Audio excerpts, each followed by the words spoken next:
have a look at Rabobank. So some of you will have heard of Rabobank, some of you may not. We are a Dutch bank.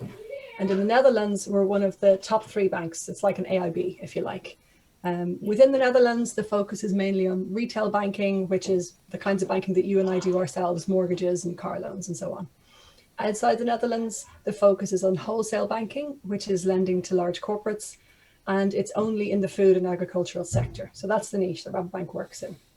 We have a branch, a Rabobank International in Dublin. We've got about 120 people.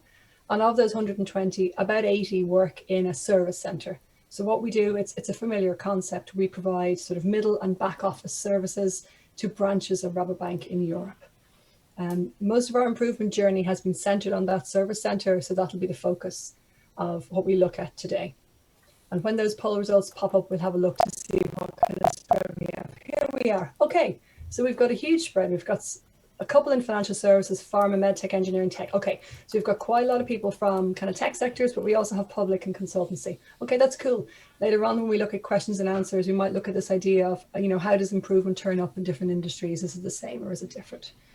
All right, so let's look a little bit on our journey. What I want to do is kind of gallop through the first phase of our journey and then start to focus on this idea of getting stuck, because I think that's maybe the interesting point. So if I can get my slides to work. Here are the service centre. This is a photo taken clearly pre-COVID. This is us last year. And somebody took it at an angle, and I don't like straightening it out because I think it's quite cute that this photo is at an angle. So we have been using Lean in our service centre since about 2011. And when we were in 2011, we had a service centre. We were providing, services out, but we weren't great, to be honest with you. The quality wasn't amazing. The service wasn't amazing. Some of our internal customers, who were the branches, weren't particularly happy with us, and we knew we had to change something. So that was the prompt to start a Lean journey. And a lot of companies will have something like that that prompts them. So we did what a lot of people do. We got some consultant help internally and externally, and we built a local continuous improvement team in Dublin and started to build some capability. And then we set off and did all the sorts of familiar things that lots of you are probably very familiar with. We trained everybody in Lean basics. Lean was the main philosophy we used. And then we started work on building all of that lovely bottom-up culture. We put in place what we call the daily stand-up meetings. You might call them huddle meetings or tier meetings. We put in place the visual management. We started to encourage people to work on bottom-up improvements. We worked on medium-sized improvements, Kaizens, and we trained some green belts. We had all of those kind of activities working along. We put a lot of emphasis on communicating it, recognizing success, all those good feedback loops. And we were quite successful. Our quality improved, our service improved, customers are happy with us. It's so far so common. It's a recognizable story. And over the next few years, we were able to grow. Between our improvement efforts and some automation work we did, we were able to take on more and more work for branches without actually increasing our headcount. So obviously the financial people love this. We can literally do more with the same. For us, it was never about doing more with less. It was doing more with the same. So we grew, and gradually, as we got better at it, we started to get recognition. Dublin are quite good at this work that they're doing now, and we like the way they're doing this improvement stuff. I think at this point, it's useful to note as well that Rabobank has, 40,000 people worldwide, but there is no single standard to how they implement continuous improvement. And this is a huge contrast to some other companies who will, devise one way they want to do it. They'll call it the Kerry production system or whatever, and they'll roll it out in an identical way everywhere. That is not how Rabobank does anything.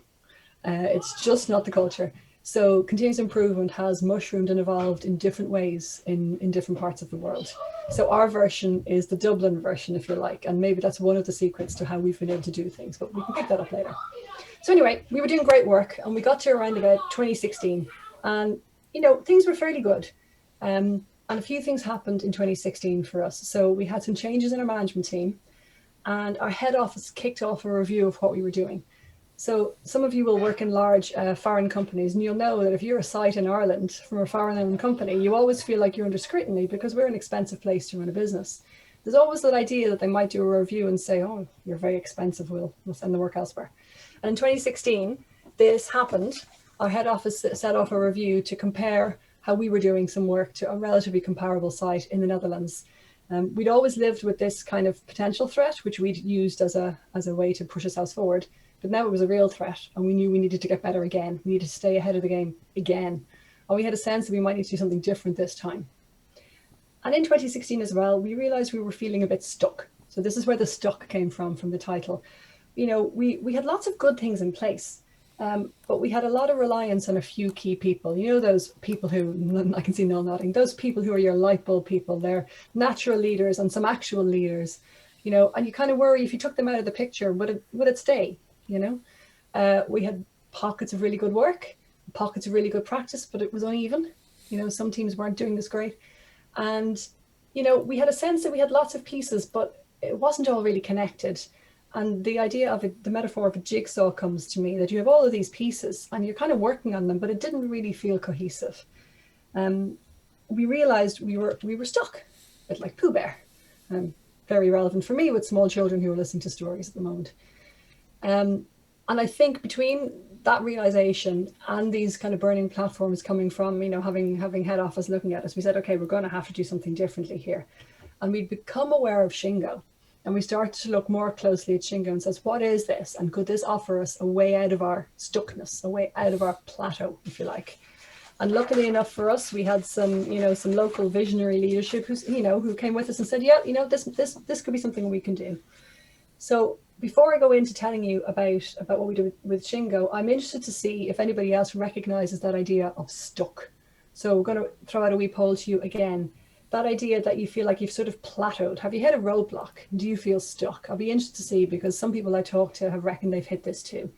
So while you're answering that, I'll tell you a little bit about what we did to get past that stuck. So if you want to use Shingo, you have to figure out what it's about. And in order to do that, you need help. So typically what people do is they get some consultants in who are deeply experienced in Shingo to help them. And this is what we did. So we brought in SA Partners, a consultancy, to help us.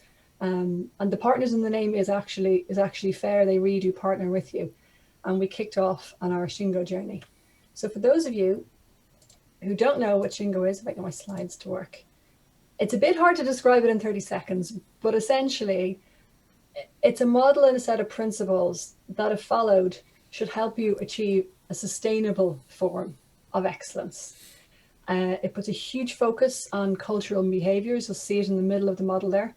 And it very much thinks and gets you to think in terms of systems of work, that a system is not an IT system. It's, you know, a series of parts that connect together to deliver a whole. So it's forcing you to think in a sort of a system, a cyclical way, and to think very hard and very deliberately about behaviors and culture and how they drive sustainable improvements, if you like. So we kicked off our Shingo journey. SA Partners came in, and the first thing you do is you do a workshop to understand what Shingo is and to start to baseline yourself against it. And we involved everyone in our management layers in that workshop. We're quite small, so we could do that. But it was a crucial step because it kind of leveled us out, if you like. We were all learning together.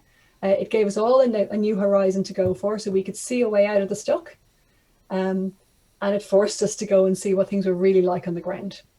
So we had to go out to Gemba. Some of you will know this word. Go out to where the work is done and talk to the real people. And the real people told us a story that did not always match the management narrative. And that really challenged, I can still see the room, that really challenged the management. You know, it challenged their view of how things were going on. And we began to see that there were loads and loads of areas where we could improve. And I think what Shingo helped us with was seeing where we could head with them. It gave us like a horizon to head towards. So what we did then was we started work on some of those areas.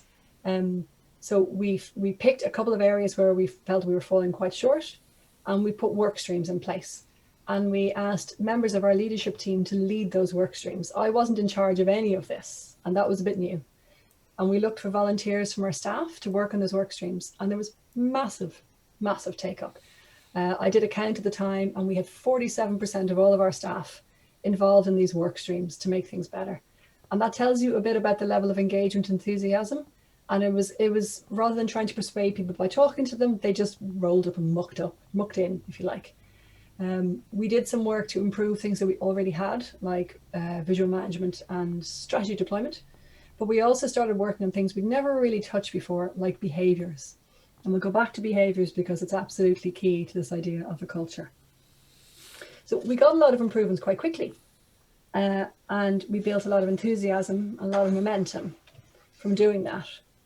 And then we were able to start turning our attention to that jigsaw, if you like, and saying, right, okay, so we've got some of these things better. Now let's have a look at this jigsaw. Do we have all the pieces that we need? And we built and drew what we refer to very proudly as our continuous improvement system. And this, if you can see, is a really, really simplified image of that system. And drawing this up was huge. So I'll very quickly talk you through the basics of it. The concept is simple, but then it's really what it gave us that I think is interesting. So any sensible business should set a strategy, and that should be their sort of their go-to for everything you do. So we have a strategy, we drive out objectives and metrics from that, like any other business. And then we go off and we deliver our service. And for us, that's banking services. And what we do is we use those tools of standard meetings and visual management to manage. So that's how we understand how well we're doing. Are we winning or are we losing? What do we need to do to manage today and to create tomorrow? As our consultants would say to us. So it's how we manage our business. And then what we built in, which we hadn't had before, were triggers for action. So depending on how you're doing, you might need to kick into action. You might need to fix a problem, or you might have spotted something that isn't wrong, but that could be improved. And we built a really well-defined set of triggers to kick into action. And then the actions, you know, improvements and problem solving, they're all those lovely tools that lots of us use, all of your Kaizens and your A3s and your all of the things that you might use, your small improvements. The point for us was that you use those in response to how you're doing as a business. You don't just do them if you have a light bulb moment about something slightly random that isn't aligned. And once you work on those things, you make your improvements, you fix your problems, clearly you come up with solutions, and you'll have to go through some form of change governance depending on how you are to make sure that they're okay, settle them in, and off it goes again. And you'll see we have customers in the middle because clearly we're doing this for customers, and we work extraordinarily closely with ours. They work hand in hand. We see it as a partnership, actually. So we're in constant contact. They provide a lot of the triggers to us. It's not even waiting until a metric turns. You know, they're giving us feedback. We're checking with them all the time. So they're central to this. And in a way, that's really simple. But if you want that to work as a way of working, you're going to have some skills for people to use this. You're going to have metrics to make sure that you can measure what's actually happening. We discovered it has to be in people's objectives. It's amazing what happens, how you focus the mind when people have specific and smart objectives about looking for ways to improve. And really, you also need to start looking at this idea of behaviors and routines for your leaders, because you could go through this as a tick box exercise. Yeah, we're holding stand-ups. Yeah, we're working on improvements. Yeah, we're doing problem solving, but you might be doing a rubbish job of them.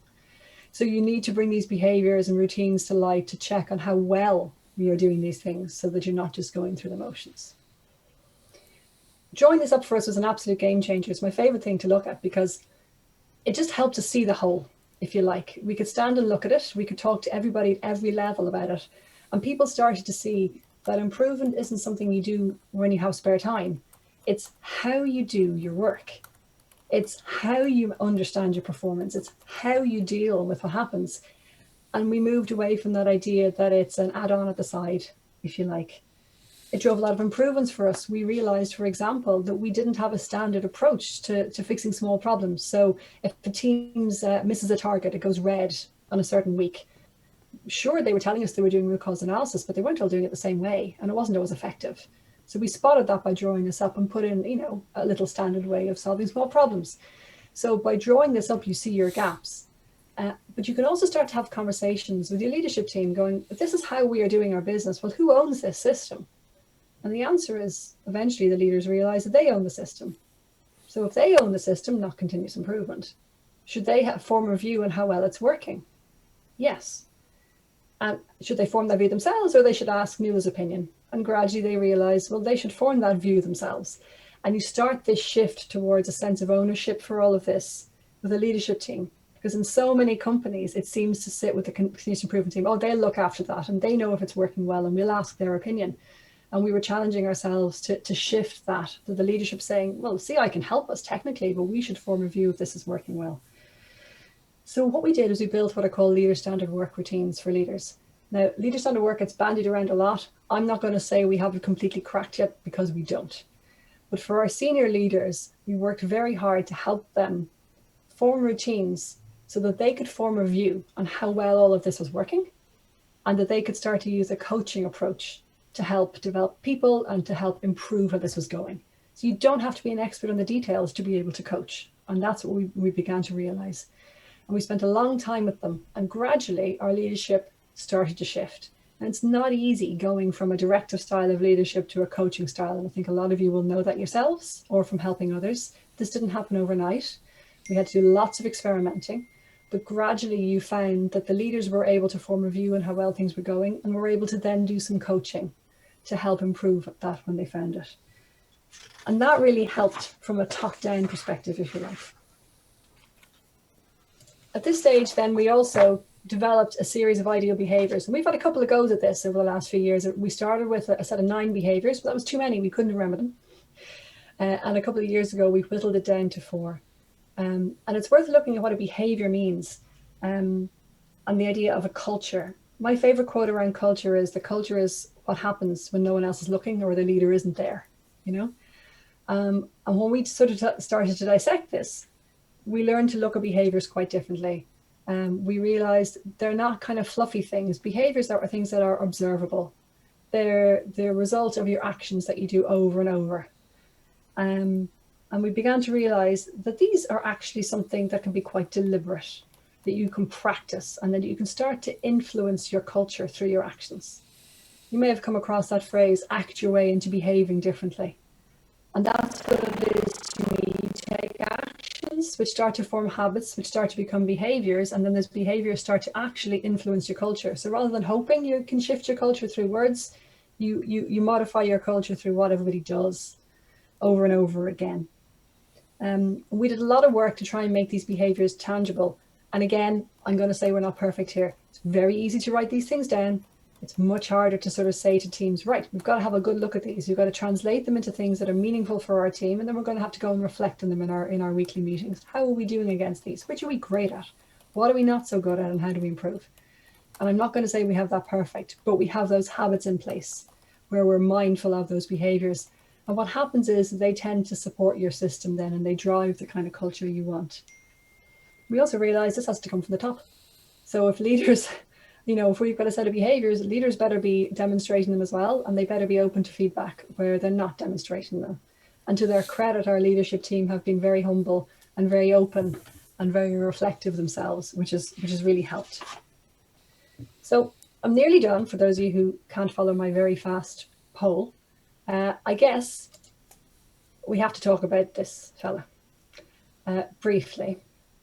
I'm a microbiologist originally, so this time last year, it was really cool reading about this cool virus, and then it became less cool, and now, like the rest of you, I'm quite fed up. What's the pandemic do for us? Well, like everybody else, it was a huge change. We're a bank. We had to go remote over a weekend. Friday, we were in the office. Monday, we were at home. That brings some challenges for banking, particularly around security concerns, but we managed to do it over a weekend. And in a nutshell, what happened was we relied on our CI system and we relied on our routines, and they got us through. So we already had all of those routines in place. We had the daily stand-up meetings. We had ways to solve problems. We just used them. It was just a different context. It wasn't BAU. It was, an emergency. But I can remember the Monday morning, we all dialed into our stand-up meetings as normal. We changed the agenda to, right, what are we dealing with right here, right now? We broadened some of the groups for a week or two to bring more people onto a call. But basically, we used what we had. And all through last year, we used what we had. We had muscle memory, if you like. So we just used it. So we had the communication streams. We had the problem-solving skills. And what really heartened me last year with everything going on is our people just kept plowing away on small improvements amongst everything else. So we track it and we recognize it.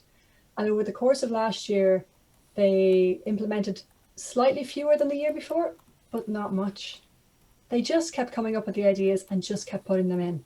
And that proves to me that you've built something here, and they're getting really, really aggressive in their targets for this year. They feel they've got the hang of this remote thing now, and they're going at it.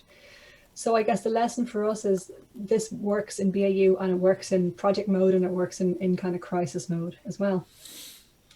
So where we're going next, I guess, to finish up here, is systems thinking. I love this little image of cogs because that's the way I think of it all now.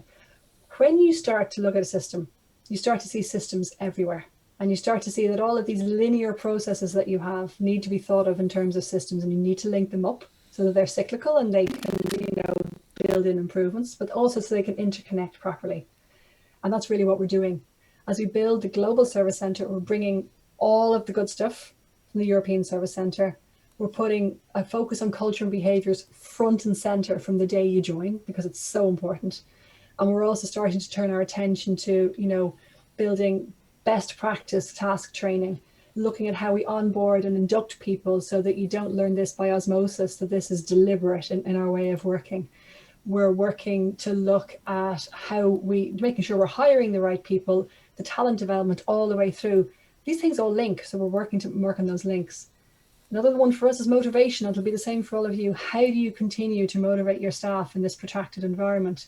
So we're turning to psychology for answers there. We're looking at the design of jobs and looking at autonomy and how people can have a sense of meaning and purpose in their jobs and how we can impact their job design to achieve that best. And that's really where we're going ourselves. I'm interested in a final poll there. We might throw up a poll on where you see your focus at the moment, if it's on tools and techniques, or if it's on the people and culture. And neither is right or wrong. It's often just a function of where you are in your journey.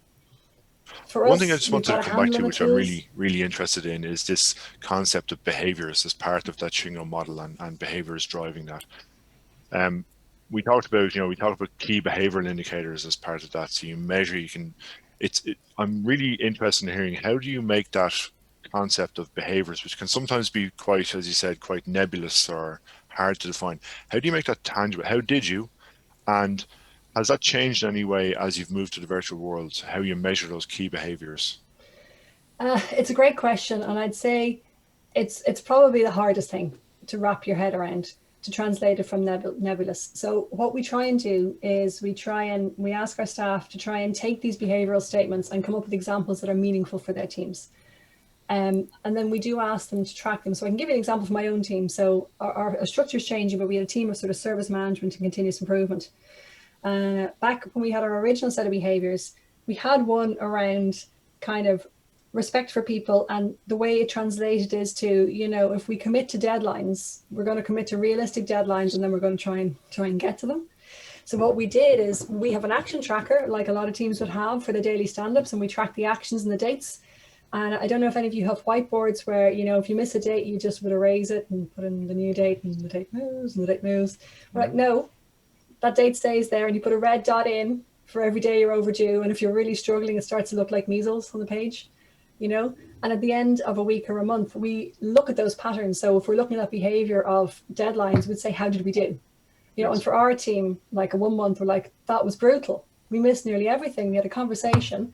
And we recognized that we were A, overambitious, B, not sizing the work, and C, so eager to please each other that we were putting in dates to make ourselves feel like we were pleasing people. Yes. So it led to a really good conversation. So what we did then built in was a challenge that we all agreed. So when we're agreeing to something, there's a gentle challenge. Is that achievable? Is it the highest priority? And we just got into the habit of doing a bit of sizing and priority. So that's one example. We have behaviors around robust solutions. So again, someone comes up with something that the challenge is that going to make it go away, or is it just going to dull the pain for a while? And you get into the habit of asking that question, and that's and you can measure that as well. You can look at how well the solutions have stuck. I would say it's not easy. I'd say there's people on the call who are way more experienced than me at this. It isn't easy, but it's worth it.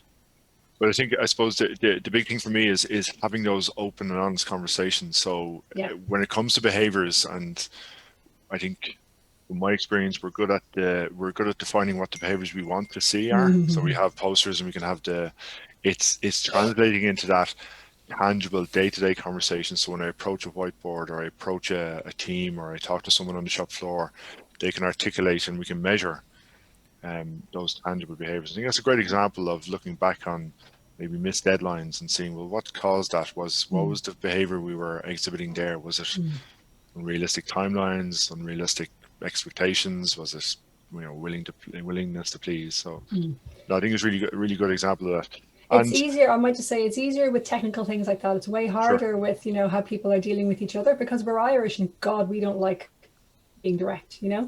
But I work in a Dutch company. They're cool. Right. So sometimes we just channel the Dutch energy. They're a bit too direct. dearly love them, but oh God. But I think we can channel a bit of that sometimes. We might even say we're going to go a bit Dutch here. Right. But the Irish, yeah, we're indirect. So you have to feel your way through those ones, I think, a bit. Absolutely, absolutely. Just, I'm going to dip in and out of the questions, and apologies to anyone if I don't get exactly to your question. But there was a few around that switch to virtual. I think you touched on it at the end there. I suppose I think a lot of us struggle with that, and some companies are in a sort of a hybrid mode where some people are on site and some people aren't. What was if you just ask you just to revisit that for a second, what would you say was your biggest challenge in that switch to remote in this world, in this sort of concepts? Did anything not work? I think what we found was the emotional connection is missing. What used to be calling over to your desk, we've a very open plan area. Senior leaders sit amongst, you couldn't tell who the senior leaders are because they just sit amongst their staff. And the quick calling over, have you got 2 minutes conversation becomes a 15-minute meeting. And then everyone's calendar is full. And 15-minute stand-ups, which used to run brilliantly, because everyone had their coffee and how was your weekend and all the rest of it. All of a sudden, the first time you're talking to them is 9:15 on a Monday morning, and you need 5 minutes to make connections. So we struggled and still struggle to get through content and allow space for people to connect. I think that was one part. Sure. And then a lot of people just were struggling with technology at the beginning as well. Like we had just migrated to Microsoft Teams. Most of us didn't know our arse from our elbow, on Microsoft Teams. I was on a call today with someone a year in. She's still not quite great at sharing her screen. And I think those are some of the challenges. The other thing for us is not being able to pick up on someone's mood. You know the way you can look across a room and I've got a question for Kieran. Oh, he's going to be redheading him today. You know what? That can wait till tomorrow. Yes. Yeah, absolutely. Yeah, it is big challenge. It's that stuff I think that honestly we struggle with. And now the sense of people working away at home, there's trust, people are clearly productive, but it's trying to find ways to make those emotional connections. And I suspect everybody is finding the same.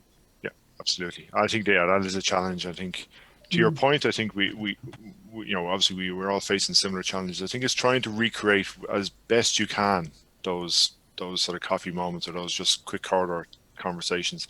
It's very difficult, but where you can, we should try and do that. Just a couple of questions have come in around two things. One sort of two facets to the question. One was, what do you think drove the different approaches within Rabo to Lean and different methodologies or different concepts? And then secondly, it's a fairly broad conversation, but it's around engaging your leadership. So if someone's in a position maybe where they have reluctance at a leadership level, either widespread or targeted reluctance, so particularly, maybe a shift manager or team lead who's reluctant to adapt these tools, any tips on how to change their minds? The first one's easier. Why the disparate approach? Yeah. I think it comes from the history of Rabobank. So Rabobank is a very unusual bank. It doesn't have shareholders. It was set up as a cooperative about 130 years ago. So it was little tiny rural banks in villages in the Netherlands clubbed together to get effective at doing some things, okay? And that idea that everybody has a say and that everybody has an opinion and they're all equal is very Dutch. It's taught in Dutch schools, and it's at the core of Rabobank.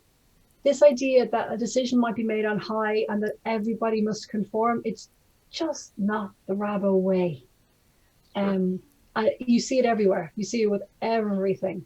So I think the idea with continuous improvement, on the one hand, they don't want to give you a standard. They very much encourage innovation and taking initiative, and they give you latitude.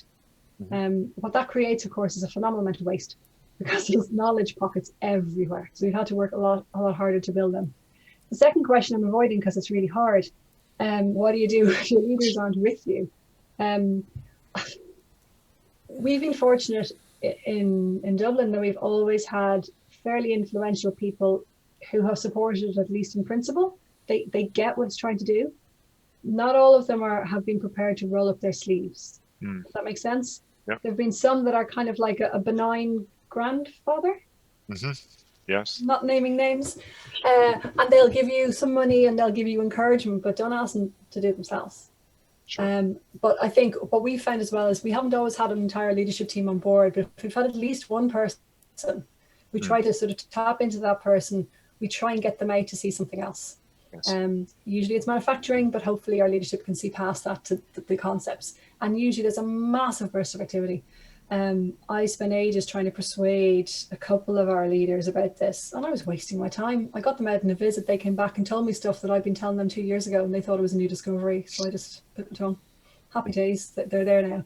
Yeah, so I think you won't persuade those people by words. You'll persuade them by bringing them out. And if one of them famously said to us, they saw it in action somewhere else. I get it now.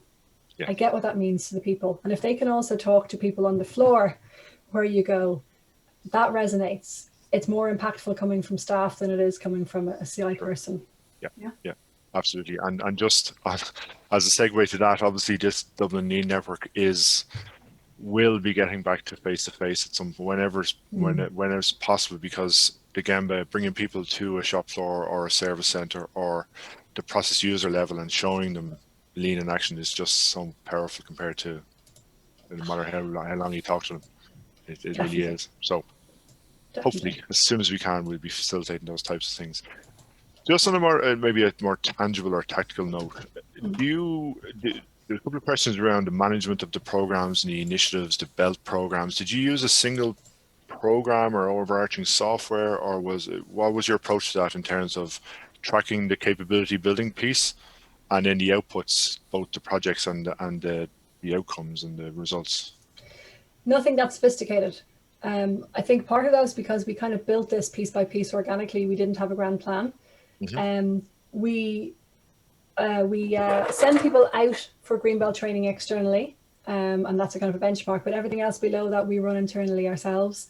And what I tend to do is I use sharing networks, etc., to sort of benchmark the kind of what we're hitting.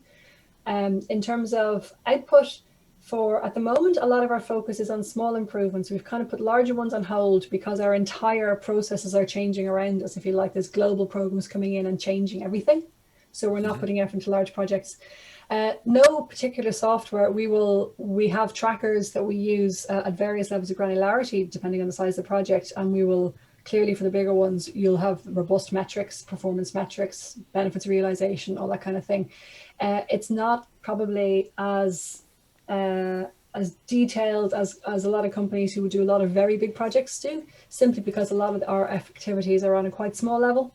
We will make sure people demonstrate some benefits, but we don't put a huge emphasis for the small improvements on chapter and verse benefits. Sure. Often that can take longer than the improvement. Yeah. Yes, absolutely. Okay. I just want to come back maybe to the poll we looked at there on people's focus, and I don't know if we can put up the result of, are people more focused on tools or on people? So, okay, so 2/3 to 1/3 is weighing towards that. What do you think of that? I'm really encouraged. Yeah. I'm really encouraged. Kieran and I were chatting the other day, and I was a tools person by heart. So I'm a scientist and I'm a logical and analytical person, and I trained in Six Sigma first before I came near Lean, you know. And the tool stuff makes sense. It's very logical. Of course, it's nice, but you have to get past it. It only gets you so far. And at the end of the day, this does come down to the people. And that was a huge personal conversion. And you have to start to dig into what motivates and what drives people. Logic will drive some, but it doesn't drive at least half your workforce. So you've got to get behind what's driving them. And then you start to tackle it. And I see a lot of leaders who are still stuck in the logical flow. Sure. Yes. Yeah. And you won't get past it. So I'm quite encouraged to see that it's like a 60%. Absolutely. Yeah, it's great to see. And I think, as you said, we spoke about this, and I think a similar journey, you know, again, I'm a science background, you know, it is attractive to go for the tools and that way of thinking. But I think what's really interesting to hear is that development. And I think most people are sharing this, that the tools are there to support, they're there to help you identify opportunities, but engaging people, building culture. And I'd love to hear at the end just that piece around job design. So it's going the whole next level, saying, okay, let's really think about what's motivating people here, what makes them enthusiastic about their jobs, and how can we get them more and more involved and autonomous in their roles. So I think that's really would love to hear more about that maybe in a separate session. I think we finish the masters first. I don't really understand job design. Give me another year. Absolutely, we'll come back to you after your thesis. And it's just probably we've time for one more, and just to close off the discussion in terms of ongoing management do you an annual share? We don't, and we probably should. Yeah. We don't. It's funny. We kind of check that the results, our business results, are heading in the right direction, and that's a rigorous thing on a daily, weekly, monthly, annual basis. We understand why they're moving in the directions. We don't really formally audit the program, if you, or the approach, really, if you like, every year. We probably should. Haven't felt the need to up until now. Sure. We know we have gaps, but no, Yes. we haven't, and probably should add that to my to-do list, maybe. So I think, just conscious of time, we want to try and give people back a bit of time for lunch. I just want to say thank you so much, Nuala. Every time I always take something away from any presentation you give. Really insightful. I think it's been a fantastic discussion. We could stay for ages. There's lots more questions, and apologies I didn't get to everyone's question, but we could talk for hours on this. But I just want to remind people that this recording will be on Lean Business Ireland webpage in the next few days. So go back and talk to your senior leaders and tell them about this fantastic network and this fantastic knowledge sharing opportunities that you're going to have over the year. Keep an eye on the website for events, for more presentations and other webinars that will happen across different regional networks. It's open to everyone, and get involved, and we'll be speaking to you over the year. So again, just to close, thank you again, Nuala. Thank you for your time. Thank you for everyone for dialing in. I hope you got something out of it, and we'll talk soon.